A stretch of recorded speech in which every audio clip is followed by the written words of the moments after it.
de nuevo con ustedes, pero si el milagro es el convertir a una pequeñísima aldeíta de pescadores de 300 o 200 en una maravillosa ciudad, en la ciudad más grande de Galicia y un poco en la niña de los ojos del rey, otro milagro también es como desde ese boom, desde esa eclosión, de repente nos vamos a encontrar con una profundísima crisis. Miren, yo me he interesado mucho en hacer una relación entre las épocas de esplendor de Ferrol y las épocas de crisis, porque ahora estamos viviendo una crisis tremenda.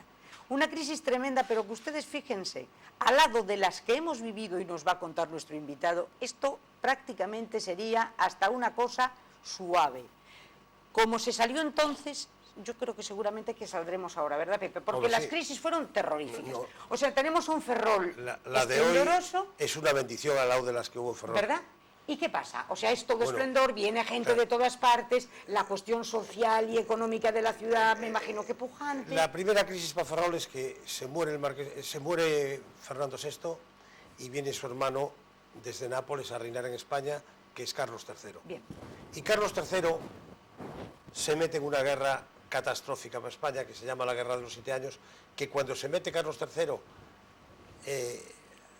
al lado de su casa de Borbón francesa, se mete por ciertos resentimientos que tenía contra los ingleses en Nápoles, quizás, vamos, es la teoría más contrastada. Carlos III pierde por una mala gestión terrible de sus jefes La Habana y Manila, y eso cuesta un dineral, pero además se exonera, o sea, se echa de su cargo. Entonces no existía la dimisión de los ministros eran o ministros o a la cárcel, si no a la cárcel al destierro. A la cárcel, claro, directamente, sí, porque lo habían hecho mal, ¿no? Se interpretaba que eran un desastre. Entonces al marqués de Ensenada, que era el hombre que mandaba todo en España, era menos de asuntos exteriores, como se dice ahora, o sea, menos secretario de Estado, era secretario de Guerra, de Justicia, de Marina, de Indias, de todo. Y era un hombre de una capacidad de trabajo impresionante. Pues de ese poder pasa desterrado primero a Granada y después, donde se murió, bueno, después al puerto de Santa María y luego por fin a Medina del Campo. Y ahí es donde se muere 20 años. Y se desperdició una de las mentalidades más geniales que tuvo España, ¿no? Fue una barbaridad. Y entonces llega Carlos III, se ha terminado el apostolado, que son los 12 primeros navíos que se hacen por la Junta de Constructores que Jorge Juan forma en Madrid, con los que se ha traído de Inglaterra y que distribuye, como dije antes, por Ferrol, Cádiz, Cartagena y La Habana. Y es curioso, de los 12 barcos que se llaman el apostolado, 2 fueron al desguace en La Habana con 100 años de edad. No me digas. O sea que Ferrol desde el principio construyó bien. 100 años para un buque de madera. Fíjate tú. 100 años. Fíjate. Bueno, me parece que eran el Guerrero y el Glorioso o algo así, no me acuerdo exactamente, pero 2. Cuando llega Carlos III, entra en esa guerra, se gasta todo el dinero en esa guerra, tenemos que recuperar La Habana y Manila, y eso nos cuesta un ojo de la cara. Luego nos entregan en La Paz la Luisiana, que fue una pelota envenenada para España, y se nota muy bien que hay 10 años donde en Ferrol no se construye ningún navío.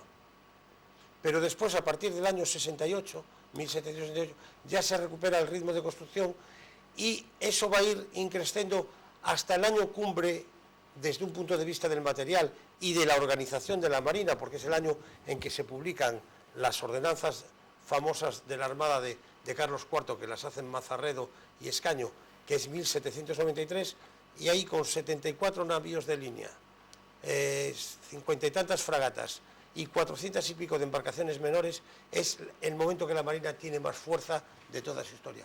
Bueno, pues toda esa fuerza de 1793 se ve favorecida además porque en ese momento ha habido la Revolución Francesa, han guillotinado a los reyes, España es aliada de Inglaterra, con lo cual el mar está tranquilo y no hace falta desgastar a la fuerza naval en proteger a los convoyes, porque Inglaterra no nos hace daño en nuestras venidas de América, y es cuando la Armada Española, coaligada con la inglesa, toman Tolón.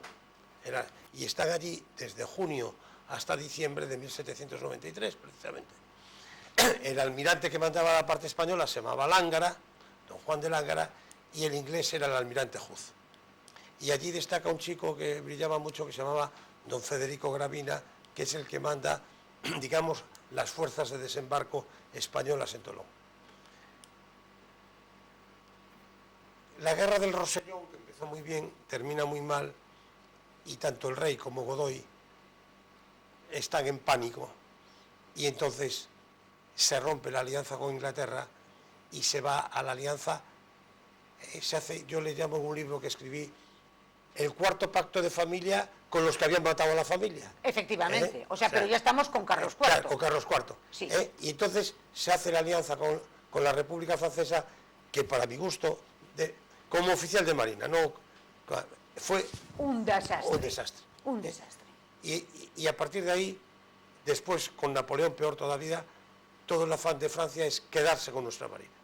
Dicho en breve y rápidamente, pero se ve en los pactos de San Ildefonso, se ve cuando les tenemos que entregar los 10 mejores navíos que teníamos, se ve en Finisterre, se ve en Trafalgar y se ve en todo. Pero la verdadera puntilla, esa sí que es una crisis, como Dios manda, y no lo de ahora, es la guerra de la independencia. Para Ferrol, la muerte de la Marina, la muerte de verdad, es la guerra de la independencia. ¿Por qué? Porque volvemos a ser aliados de los ingleses. Un buen día en Cádiz, un almirante que era brigadier de la Real Armada, que se llamaba MacDonnell, que era un hombre muy curioso, se va en un bote al buque insignia inglés que bloqueaba Cádiz, porque hay que recordar que en Cádiz todavía estaban 5 navíos supervivientes de Trafalgar, estamos en el 8, pero 3 años de Trafalgar, y 5 navíos, lo que se llama la escuadra Rosilly, estaban en Cádiz detenidos, y los ingleses vigilaban, y MacDonnell le dice, mire, que ahora nosotros le acabamos de declarar la guerra a Francia, ya ha llegado el bando de los alcaldes de Móstoles, por cierto, redactado por un jurídico de la Armada, y queremos que ustedes nos ayuden. Y entonces un buen día pasamos de ser enemigos de los ingleses a ser otra vez amigos. Se empiezan a mandar embajadores de todas las juntas, la Junta de Asturias, la Junta de Castilla, a Londres para comprar material. Pero ¿qué se hace? Como no necesitamos marina, porque vuelvo a repetir, estamos aliados con los ingleses, todas las dotaciones de los barcos, todos los oficiales y todo el mundo se empiezan a formar unidades de tierra y se van al frente a luchar.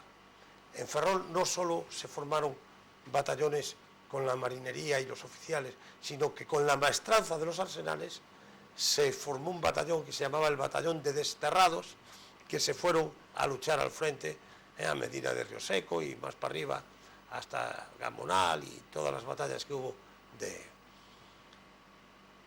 Eso deja el arsenal sin gente, pero deja a Ferrol lleno de señoras sin maridos, y el Estado no paga, no llega un duro al pueblo. Estamos hablando de 1808, 9, 10. 9, o sea, ya ha ocurrido Trafalgar, que tenemos claro, aquí el cuadro 5, de Trafalgar. El 5. Ya ocurrió Trafalgar, mucha gente de Ferrol ha ido enrolada en aquellas... Hay un funeral maravilloso en San Julián por lo de Trafalgar. Claro, y luego tenemos el monolito ese de la batalla de Trafalgar. Yo en su día publiqué en la revista de Historia Naval el sermón que se... hice una transcripción del sermón que el sacerdote que vino a predicar expresamente el día del funeral por las víctimas de Trafalgar, se hizo un catafalco terrible con un navío y todo en medio de San Julián y fue allí. Porque es lo que tú dices, o sea, solo quedaron viudas. Pero en la guerra de la independencia es peor, porque no se cobra nada, o sea, no llega ni un duro a Ferrol. Entonces, la Junta Central, que se llamaba, que estaba en Sevilla, ordena, porque los franceses se quisieron quedar con los navíos de Ferrol. Entonces los ingleses se dan mucha prisa en ayudar para que los barcos de Ferrol, con todo el material que hay acumulado en el arsenal de Ferrol, se vaya para Cádiz. O sea, desmantelan todo el astillero, todo el arsenal. Lo que son los almacenes, los cables, las velas, las lonas, todo lo que se podía utilizar, los betunes, todo. Todo se lo llevan a Cádiz. ¿Con qué objeto? Y el almirante que se lleva a eso y hace la misión bien, se llamaba don José de Vargas y Baraez. Entonces, en premio a ese servicio, la Junta lo vuelve a nombrar, era un señor que era de Zafra,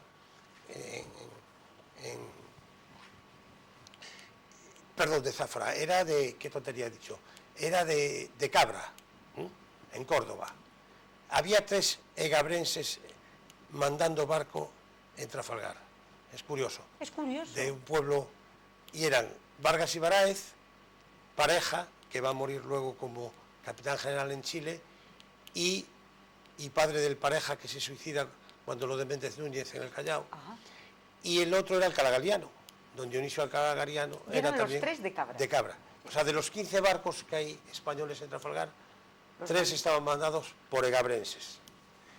Y que fue la contestación que le dio aquel catedrático al ministro Solís, ¿no sabes? No, no sé cómo era. Le dijo Solís que era cordobés, y dice, era de Cabra, precisamente. Dice, ¿pero para qué sirve eso de la asignatura de latín? Y le dijo este catedrático, para que usted, que es de Cabra, se llame egabrense, y no lo otro, ¿comprendes?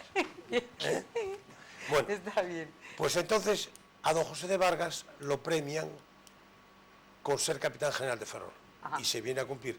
Pero él no debió ver las cosas muy bien en Ferrol, que en vez de vivir en capitanía, vivía en la casa del comandante general del Arsenal, donde ya había estado él interinamente de comandante general del Arsenal.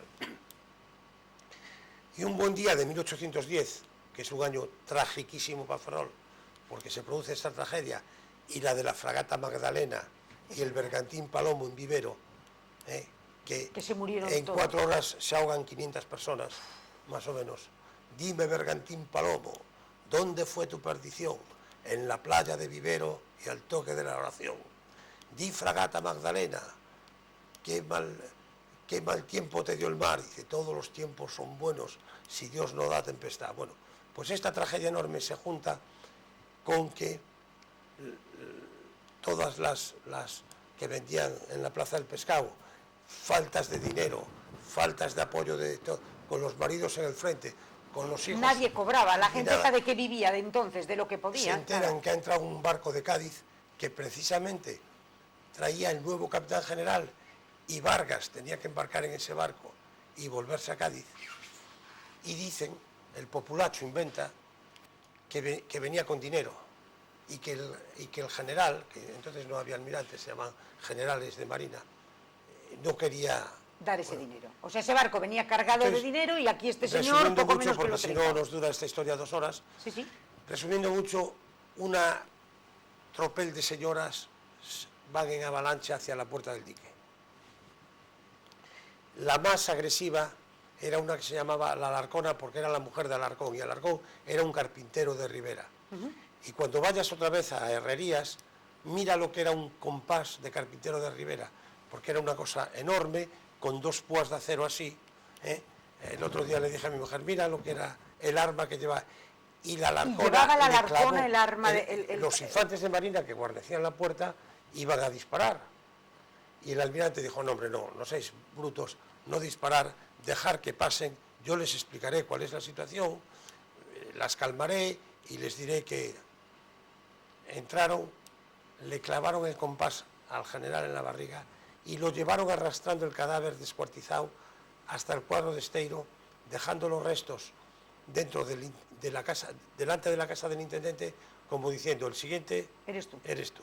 Bueno, a la Alarcona la prendieron, y esto parece medieval más que del siglo XIX, porque le cortaron la cabeza y estuvo 4 días la cabeza de ella en la puerta del Arsenal, en una pica. En una pica allí colgada. Y lo que me emocionó mucho al estudiar este caso es que la viuda de Vargas Ibáñez, que debía tener una clase fenomenal, hizo un expediente en el cual se gastó miles de reales, está todo contabilizado, donde declaró todo Ferrol, todos los estamentos, o sea, el estado noble, el estado llano, los obreros del Arsenal, la maestranza, para demostrar que el honor de su marido estaba incólume, que él no había... El pobre almirante, para sostener a su familia, había vendido su cubertería de plata de ley para poder sostener a sus hijos. O sea que los primeros que no cobraban, es que no lo recibieron nadie. Ni la maestranza, ni los oficiales, ni los almirantes, ni nadie. En el siglo XIX se inventa una canallada que para mí es la canallada administrativa que Vale. va a durar, no en todos los departamentos igual. Me parece que fue 4 o 5 veces en Ferrol, 3 en Cádiz y 2 o 3 en Cartagena, lo que se llamaba el corte de cuentas, que es cuando ya te debía, entonces se decía el rey, todo era en nombre del rey, ¿no? Sí. No se decía el gobierno, se decía el rey, y todos obraban en nombre del rey. Pues cuando el rey te debía 24 pagas, te llamaban y te decían, le pago la 25 y se olvida usted de las 24. ¿Cómo? Y, sí, cerramos las cuentas. Eso era el corte de cuentas. O sea, Eso corte es más que un corte de cuentas, un corte de manga. de mangas total. Pero vamos, es que eso, pero eso es increíble. Bueno, pues eso se hizo en Ferrol 4 o 5 veces. Hasta me digas. 1829. No me digas. Corte de cuentas. Bueno, usted conforme se le doy la paga de este mes y olvídese de todo lo anterior. Y la gente, claro, que estaba necesitada, pues que decía, amén y ¿Y aleluya. quién pagaba el pato? Un señor que no tenía nada que ver, Claro. que estaba aquí destinado como podía estar en Cartagena Ese señor Vargas o en Llosa. La Habana, Sí, y el pobre pues lo masacraron. Bueno, entonces se puede decir que a pesar de tener una guerra en América tremenda, donde la Marina luchó a media paga y media ración de armada, con marinería desnuda porque no había, menos mal que en el trópico no te mueres de frío, pero en unas condiciones lamentables se mantuvo una guerra marítima que son las guerras de emancipación americanas, desde 1812 hasta 1826, que es cuando se arría la bandera tanto en San Juan de Ulúa, en Veracruz. Entonces no había aeropuertos y los últimos que salían eran los marinos.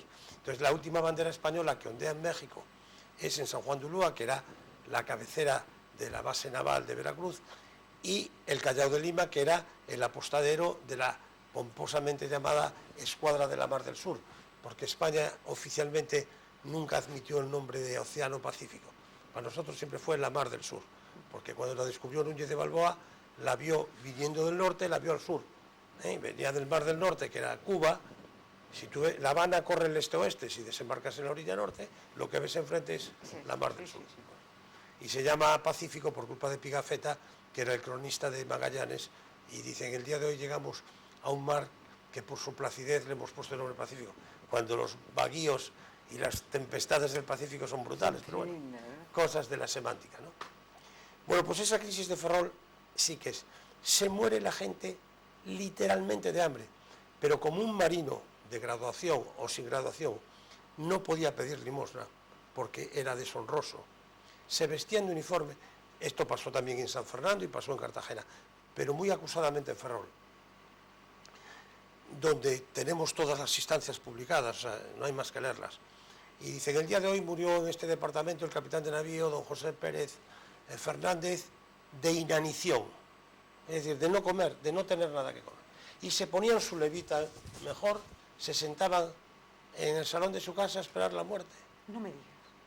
Porque no tenían como una huelga de hambre. Ningún recurso. Como una huelga de hambre. Ellos y sus familias. Pero no iban a pedir no podían limosna. pedir. Y en Cádiz hubo un almirante, entonces se llamaba un general de marina, que se ponía en la casa puerta, que se llama allí el zaguán, en su sillita de Enea, vestido de casaca de general de marina, y allí se murió de hambre. ¿Quién se forraba entonces? Nadie. No digo aquí, digo que si todo el ejército y toda la gente... toda la gente es que había otras necesidades. A ver, entonces, ¿había otras necesidades? Había otras necesidades y en cuanto dejaba... O alguien se estaba forrando España también. se acostumbró un poquito al maná, ¿no? Sí. El maná venía de América. Y es lo que le pasó a Portugal no hace mucho. Y es terrible, cuando falla el maná, llegaba la plata, con la plata se pagaba a todos los prestamistas que le prestaban dinero al rey para hacer sus guerras de religión o para hacer sus guerras... Bueno, estamos en pleno, efectivamente. Claro. O sea, ¿quién se llevaba todo? El gran agujero de la corona, las guerras en las que estábamos metidos, ¿no? Y entonces el erario quebraba, o sea, llegaba, y como entonces todo era en cash y en numerario y en plata física, pues cuando ya habías hecho muchas inflaciones, la inflación, yo en Madrid siempre que llevo a alguien al Museo Naval, le enseño la inflación. La inflación era facilísima, las monedas eran redondas. Sí. Y era el clásico, la moneda más universal que hubo de circulación en el mundo fue el cuarto español, el Real de A4 que se llamaba, que eran una moneda de plata de las cecas de Lima y de México, ¿no? Entonces, cuando querías hacer más dinero, le cortabas, convertías el redondel en un cuadrado, hacías el cuadrado inscrito y le cortabas y con eso fundías. Claro. Y tú seguías dando eso, pero que ya no valía, ya no tenía el peso que tenía que tener. Claro. Pues eso es la inflación, es la desvalorización de esa moneda. Claro. Y entonces son momentos tremendos y Y angustiosos. el rey no pagaba porque es que no lo tenía, o sea, y el gobierno no podía hacer nada, y debía 30 pagas, 40 o las que fuesen. Y entonces así nos encontramos pasándolo fatal, Hasta- horroroso, pero perdona un momento, pero también antes de Trafalgar también se pasaba muy Sí, mal, porque cuando Churruca tiene unas pretenden cartas- venir los ingleses, Claro. cuando vienen a Ferrol en 1800, también se decía que la gente estaba muy indignada porque aquí no había soldada por ningún lado. Don Cosme Damián Churruca, que se casó en Ferrol 6 meses antes del combate y se casó con la hija del intendente, que era un Ruiz de Apodaca, hermano del famoso conde del Venadito, que es precisamente el primer embajador que va a Londres a pedir a los ingleses que nos ayuden en la guerra de la independencia. Y que se llama conde del Venadito porque luego, siendo virrey de México, uno de los últimos virreyes de México, fusila a Mina el Joven, que fue a hacer la guerra contra su patria, contra España, puesto por los ingleses para debilitar a España, y lo pescaron en una finca de Querétaro que se llamaba la finca del Venadito, y por eso le dieron el título. Bueno, pues Churruca se casa en Ferrol, se va y se muere, pero cuando era más joven, y era un oficial muy brillante, y era un cartógrafo y un geógrafo muy bueno, escribe a su padre y a su hermano explicando las penurias que tienen y mandándole. Entonces, claro, ya te acuerdas cómo era el siglo XVIII. El mayor, el hereu, el segundo a la milicia, el tercero cura. Bueno, pues es verdad que los hermanos mayores, que tenían algo de fortuna, solían proteger. Por ejemplo, yo lo he visto en el caso de los hermanos Císcar, que el hermano mayor de las naranjas de Valencia les mandaba a los pequeños para que... Protegía, claro, un poco porque estaban... Y Churruca al hermano y al padre los sablea todo lo que puede, porque del rey... Dice, parece mentira que hemos detenido el famoso convoy de las 54 velas que el almirante Córdoba detuvo, que cayó la bolsa de Londres en picado, que metimos en Cádiz 54 barcos ingleses cargados a tope, que iban para la India, y cada oficial tenía que recibir, según la ley, un dinero. Bueno, pues no se repartía eso por ineficacia administrativa o por lo que fuera, y no recibían. Si tienen ahí lo que nosotros nos hemos ganado con nuestro esfuerzo y nuestro trabajo, y no nos dan nuestra parte. Y esta época de la que tú estás hablando coincide cuando se van todos los barcos, ya que decías tú, a Cádiz. Se van a Cádiz. Se desmantela Ferrol, todos los barcos se van a Cádiz. Solo queda en Ferrol, para servicio del departamento, la famosa fragata Magdalena y el bergantín Palomo. Y unas cañoneras que se van a cubrir de lo... Hay una escena que muy poca gente sabe, pero que es preciosa. La expedición del general Renovales fue una barbaridad, una cosa mal hecha, mal montada, y se montó en octubre ya para coger el temporal, y vino una galerna, y como los barcos de Ferrol, la Magdalena y el Palomo se habían llevado todo para Cádiz, pues estaban mal mantenidos. Y fondearon en Vivero, que era el punto de reunión después del temporal.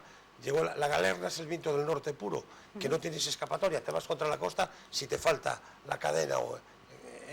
Y entonces faltó la cadena, se fueron contra y se despedazaron. Todos, casi todos. Y encima el comandante de la Magdalena, que se llamaba don Blas Salcedo, apareció su cadáver abrazado al de su hijo Alfred de Navío en la playa. Y desde entonces se prohibió que fueran padres e hijos a bordo, ¿verdad? Pero esa viuda de Salcedo, que era de un pueblecito de la provincia de Madrid, no me acuerdo ahora el nombre, muy cercano, Novillo, algo de Novillo, Villanovillo o algo así, está muy cerca de Madrid. Perdió 4 hijos en la mar. Dios mío. De 5. O sea que... Pero tú dices que se van a Cádiz. Ferrol desmantelado. Ferrol se queda con toda la, en la miseria. En Cádiz tú me estás diciendo que, bueno, por supuesto, los barcos no empiezan a los funcionar. Barcos en Cádiz se pudren. Y los barcos se van hundiendo. Pero en la Carraca, un buen día, un barco se despazurraba. Y todos esos barcos podridos son de la época cuando compra la corona de España. No, esos son otros. Eso es después, No, ¿no? eso es después. Eso es después. Cuando compra el zar de Rusia. Eso es una canallada, un robo. Pero eso es muy posterior. Sí, le echaron la culpa a la... No, es 1817. Bien. En 1817... O sea, nosotros ya no construimos. No, España no construye. Teníamos que mandar un ejército a América. Sí. el ejército del general Morillo, luego el otro ejército que había que mandar se sublevó para no ir a la guerra, que es lo de Cabezas de San Juan, es lo de Riego, y es los 3 mal llamados años, 1820, 1823, y Riego fue un tonto así, que Dios me perdone y que no me lo tomen a mal, pero era un teniente coronel del regimiento de Asturias, él era asturiano además. Yo hace poco he estado en su casa de visita. ¿Y por qué se subleva el ejército? Porque no quieren ir a la guerra de América. Bien. Mal comidos, mal alimentados, mal y pagados. mal pagados, ya me dirás por qué van a ir, efectivamente, ¿eh? sí. Bueno, pero el general Morillo sí que fue y lo hizo muy bien y tuvo muchos problemas. Y se compran esos barcos a Rusia. La Marina actúa como actuaría en el día de hoy exactamente igual, manda a un equipo de ingenieros que revise esos barcos y los ingenieros dicen que están en un estado calamitoso, que están medio podridos, que no sirven y que están. Y el ministro Vázquez de Figueroa, que por cierto era gallego, honradísimo, le dice al rey, estos barcos no los queremos. No se pueden comprar. Solución, desterrar a Vázquez de Figueroa a Galicia, me parece que a Santiago de Compostela. Ah, qué bien. Y pagar no sé cuántos millones de rublos en oro, el valor oro de... O sea, ahí sí que hubo alguien que se forró. La camarilla del rey. La camarilla del rey, claro. Porque esos barcos vinieron y efectivamente estaban podridos. Entonces se cierran las escuelas de guardiamarinas, que ya se había... La de Ferrol se quedó con los cimientos y las paredes del primer piso, que iba a ser el parque municipal, que luego se convirtió en parque de ingenieros de marina. Sí. Y luego se le donó al ayuntamiento para hacer el parque municipal. Y con la piedra que había tallada para la escuela de guardiamarinas, que está la maqueta en el Museo de Ferrol, que era nada menos que de Sabatini, en los planos, se hicieron muelles en el arsenal. ¿Con toda esa piedra? Con esa piedra que estaba para el cuartel de guardiamarinas. Y San Francisco se quedó sin torres, porque iban a impedir para el observatorio que llevaba la escuela de guardiamarinas en el ático, igual que la de Cartagena, iba a llevar un observatorio para observar con un horizonte artificial las estrellas y poder bajar las estrellas y entonces estorbaba. Y ese es el motivo de las torres, de que San Francisco no tenga torres. Sí. Pero de repente, pues otra guerra vino a solucionarlo todo, que fue la primera guerra carlista. La Ferrol va de mal en peor, esa ya digo, eso sí que fue una crisis que va a durar hasta 1835. O sea, por lo menos dura 30 años. No, 35 menos 8, 27. Sí, 20 y tantos años, sí. O 26 años. Llega la primera guerra carlista y la estrategia naval vuelve a funcionar. Hay que bloquear el norte para que los carlistas no reciban armas de Francia y de Inglaterra. Y entonces hay que bloquear los puertos de la cornisa cantábrica, sobre todo los del País Vasco y Santander, ¿no? Y entonces hay que empezar a hacer barcos a toda velocidad. Como decimos en buen ferrolano, a todo filispín, porque hacía falta mandar barcos a bloquear. Ya estamos en el 19. Estamos en el 19, en 1835. Bien.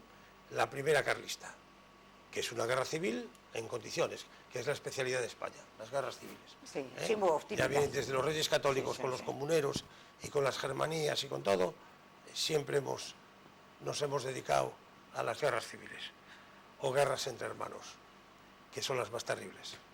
Y entonces se empieza a comprar vapores. España ya había hecho un vapor para el río de Guadalquivir en 1818-19, que se llamó el San Fernando, que llevaba pasajeros, pero el primero salió tan malo que solo hizo un viaje. Y después ya se hicieron más, pero no tenía ninguna práctica. Yo también me pregunto siempre, ¿no entramos en la revolución industrial o no nos dejaron entrar? Hay que analizar qué es primero el huevo o la gallina, ¿no? Claro. Pero lo que sí es verdad es que de repente llega un ministro maravilloso, que en Ferrol no solo debía tener un cantón, sino una gran estatua, que se llamaba don Mariano Roca de Togores y era el marqués de Molins, y que va a ser 3 veces ministro de Marina. Espléndido escritor. Y que tiene un cuadro muy bonito en el Ateneo de Madrid. Y don Mariano Roca de Togores, que tuvo el toisón de oro y todo, empieza a encargar a los astilleros. Lo malo que se va a establecer un vicio a la larga de una cosa que en la Marina de la segunda mitad del 19 se va a llamar la regla de 3, que es nefasta, que era construir un poco en Ferrol, un poco en San Fernando y un poco en Cartagena para dar trabajo a los tres astilleros.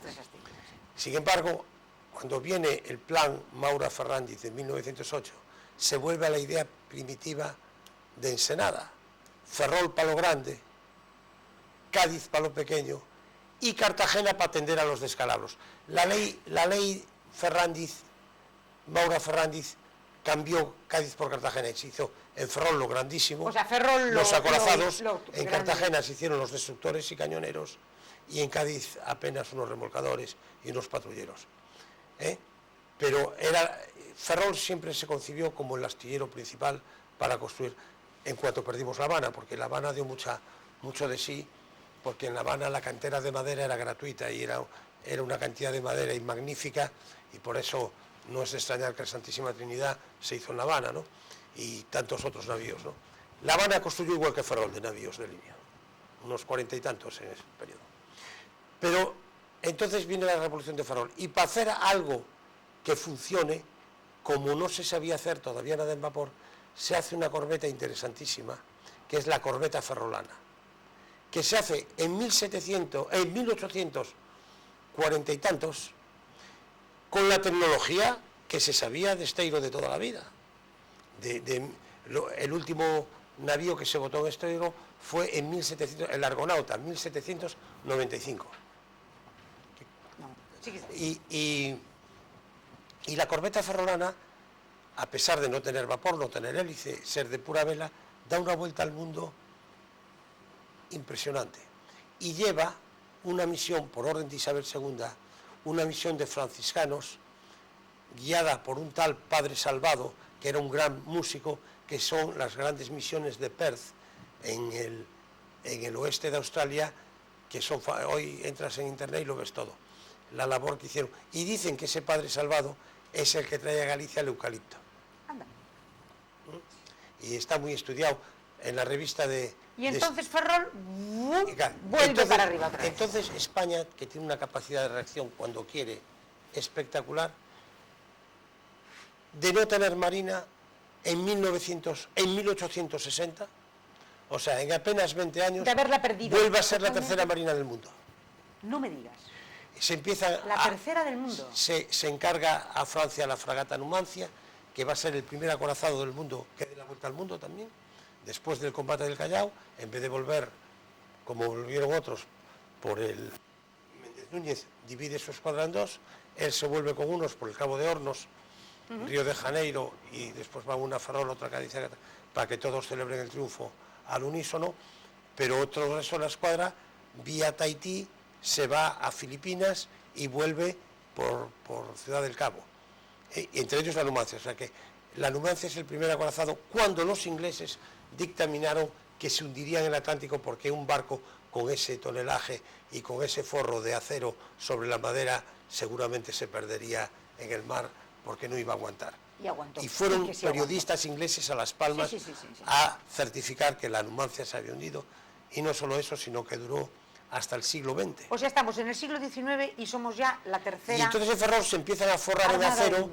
las fragatas de hélice que se habían construido aquí. Ajá. La Tetuán, las Navas de Tolosa, la Zaragoza, que son los barcos que van a utilizarse en el periodo isabelino y en la restitución de Alfonso XII. Y son los barcos que son la escuadra que va a buscar a Amadeo de Saboya a Génova, en fin, es una... Dime una cosa, Pepe, tú cuando oyes, por ejemplo, porque tú a lo largo del programa, lo que sí queda bien claro es que Ferrol va de la mano, Ferrol es España. O sea, el motivo, el porqué de esta ciudad es exclusivamente para España y por España, y para el engrandecimiento de España y de su armada. Es una base naval española. Efectivamente. Entonces tú, cuando, por ejemplo, hay mucha gente que dice, es que en este momento Ferrol tiene la armada que devolverle a la ciudad lo que le quitó. Sí, es al revés. Eso no lo puede decir una persona inteligente. Explica. No, porque es que es la Armada la que hizo la ciudad. Es la Armada la que hizo la ciudad. Es la Armada la que dio terrenos para hacer... O sea, la Armada... Entonces, las zonas que ahora llamamos de seguridad, se llamaban zonas polémicas, es decir, donde se podía haber pelea. Entonces, la zona polémica del Arsenal se convirtió en la primera alameda de España, la más larga de España. Lo dice Jorgito en inglés en su libro de viajes tan magnífico, sí, por cierto traducido por don Manuel Azaña al castellano, que se llama La Biblia en España. Y dice, desde el muelle civil hasta el astillero de Esteiro, los ferrolanos, lo dice en 1835, es decir, cuando está empezando la guerra carlista, dice, los ferrolanos presumen de tener una alameda mayor que la de Madrid, porque iba toda la plantación de árboles, pero es que es la primera alameda, se partió para hacer San Julián, como te decía antes. Se partió, ¿por qué? Porque la Marina había derribado el San Julián Viejo de Ferrol Viejo, y la piedra para hacer San Julián se talló dentro del Arsenal.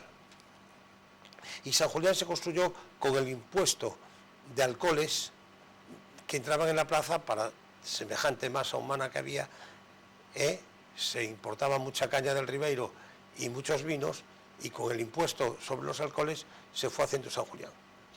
Luego la Marina dio terrenos para hacer el teatro, y luego la Marina dio terrenos para hacer y dejar hacer correos, ya en plena República. Sin contar con todo lo que y gana Plaza al mar. del Mercado. No, y sin contar con todo lo que gana al mar. Tú date cuenta que el Joffre no tenía ventanas. Claro. Ahora le han hecho una galería que a mí no me gusta demasiado. A mí tampoco. Porque no le dejaron hacer ventanas, porque desde esas ventanas, por supuesto, se podía disparar contra el Arsenal. Claro. Entonces, la Marina negó el permiso para que el teatro tuviese ventanas hacia el Arsenal. Pero el que diga que la Marina tiene que devolver, no. La Marina tendría que cobrar lo que invirtió en Ferrol, si se tiene que ir de Ferrol, para irse a otro sitio. Mira, Ferrol por y para España. Estamos llegando al final del programa, y yo te quiero leer una cosa a ti, a ver qué te parece. El otro día, hace tiempo, un padre catalán, un hijo suyo, le dijo, papá, ¿qué es? Me he encontrado, están hablando en el recreo de España. ¿Qué es España? Porque claro, al chico, en Cataluña, desgraciadamente hoy, se encuentra, pues precisamente con que dicen, bueno, pero esto de España, ¿qué es España? Porque parece que si somos enemigos, porque si parece que no somos españoles, que si no son españoles, todo el tinglao de esta especie de golpe de Estado solapado que están teniendo en este momento en Cataluña, ¿no? ¿Sabes lo que le contestó el padre? ¿Me dejas que te lo lea? Yo lo voy a leer un momentito, a ver a ti qué te parece. España somos tú y yo, y el hogar que nos ampara, la tumba de nuestros padres y el jardín de nuestra casa. España es el cielo azul que amanece en tu ventana y las montañas agrestes que te velan y te guardan. España es sentir orgullo de su historia y de su raza. Es el incierto futuro, donde poner esperanza. Y es tu voluntad de ser español cada mañana. España son tus costumbres, es el idioma que hablas, y el pan de trigo que comes también es un poco España. España es el Padre Nuestro que rezas cada mañana, y el rojo igualda que pone ese nudo en tu garganta. España es el pulso alegre de tu sangre alborotada, porque el futuro que es tuyo también lo será de España. España es la fe que tienes en tus gentes y en tu casa, y cuando todo te falte, contigo seguirá España. ¿Qué te parece? Lo conocía, casi lo sé de memoria. Casi lo sé de memoria. Sí, pero yo tengo una tertulia en Madrid cada 15 días, el sábado por la mañana de 11 a 1 en el Casino Militar de Madrid, a la cual asistimos unos 4 ferrolanos, los demás dejamos también que venga alguno que no sabe de Ferrol. Y entre ellos viene un chico catalán, ingeniero electricista, un hombre formadísimo. Bueno, este vídeo que has puesto en El Milagro de Ferrol. El Milagro de Ferrol, lo vio en el AVE viniendo de Barcelona, porque este vídeo se ha proyectado en el AVE durante 3 meses y ya 3 personas me han llamado para decirme que me han visto en el AVE. Bueno, pues llegó, pero emocionado. Y dice, él tiene un acento muy fuerte, catalán, y me dice, oye, ¿qué me tienes que dar el vídeo ese? ¿Qué es el Jorge Juan este? Pero que yo no sabía nada del Jorge Juan este. ¿Qué me tienes que dar el vídeo? Y ahora le he pedido uno a Zaza para llevárselo al catalán, porque el vídeo es maravilloso. Porque está emocionado. Yo creo que tenemos un fallo enorme de no salir, o sea, de retraernos. Sí. Es decir... Que tenemos muchos motivos sí, para estar muy orgullosos. Yo te doy mi palabra de honor que a lo mejor voy hoy y ya no puedo decir lo mismo. Yo nunca me he sentido como oficial de Marina embarcado de los puertos españoles, no hablo del extranjero, de los puertos españoles. Hay puertos muy entrañables, uno Barcelona y otro Santander. No sé por qué, son dos puertos donde siempre a los buques de guerra. En Barcelona hay un equipo de historiadores de la Marina espectacular, de entusiastas de la Marina, pero que, por ejemplo, se acaba de morir Camil Busquet y Vilanova, que era un chico que sabía de Marina más que muchos de nosotros. Se sabía todo. Y en cuanto llegaba un barco y atracaba, te venía a ver, dígame el equipo este que le han instalado, dígame tal, tal, tal. Era el corresponsal en España del famoso álbum de James, del Fighting Ship, donde están todos los buques de guerra del mundo. Bueno, un verdadero erudito. Y no es él solo, es un equipo de gente. En Barcelona siempre nos obsequian con fiestas, con cosas. Yo he ido a hablar a las atarazanas, hemos ido de uniforme, he ido desde mi hotel, que estaba en el Paralelo hace 4 años, 5 años, andando de uniforme hasta las atarazanas, y no solo no pasa nada, sino que los camareros de los bares, oiga, venga a cenar a este que se cena muy bien, tal, todos, Cataluña, yo no he sentido, ahora, a lo mejor he tenido la suerte de estar ahí. También yo he hecho una cosa, yo fui a comprar, a mí me encantan los libros, y me fui a un mercadillo que se pone siempre el domingo delante de la puerta principal de la catedral, y un señor se dirigió a mí en catalán, que no es normal, en las tiendas jamás se dirigen a ti en catalán, en cuanto te ven, se dirigen en castellano, por la cuenta que les tiene, que la bolsa sola, la pela es la pela. Pero este me habló en catalán, yo le contesté en español, y insistió en el catalán. Y entonces yo grité a mi mujer, que estaba a 3 metros, Tere, vámonos, que aquí no hablan español. Y salí, no pasó nada, y ya está. Pepe, hemos llegado hasta aquí. Nos falta todo el siglo XX. Cambalache problemático y febril. Todo el siglo XX. Falta hablar de la ley Maura Fernández, que fue otro milagro para Fernández. Pero eso lo tenemos que dejar en otro momento. Pues, hemos visto crisis, hemos visto... Para el verano lo dejamos. Pepe, 1.000.000 de gracias por haber estado dándonos, bueno, todas estas lecciones. Muy agradable venir aquí, Maripepa. Y muchísimas gracias. Y a todos ustedes, pues ya saben, no me despido hasta el próximo miércoles, no. Me despido hasta mañana, porque mañana voy a retransmitir la procesión del Cristo de la Misericordia. Empieza, yo creo que sobre las 11, 11 y pico de la noche, y les prometo un gran regalo.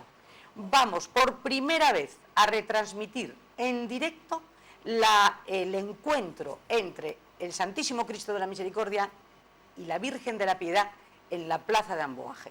Ese encuentro maravilloso que hasta ahora no se ha podido retransmitir, mañana se va a retransmitir. Por lo tanto, enganchen nuestra emisión a las 11 y pico y no la dejen, porque estamos hablando de esa retirada, será pues a las 2, 2 y media de la mañana. Estaremos el tiempo que haga falta para que ustedes disfruten de nuestra maravillosa fiesta mayor.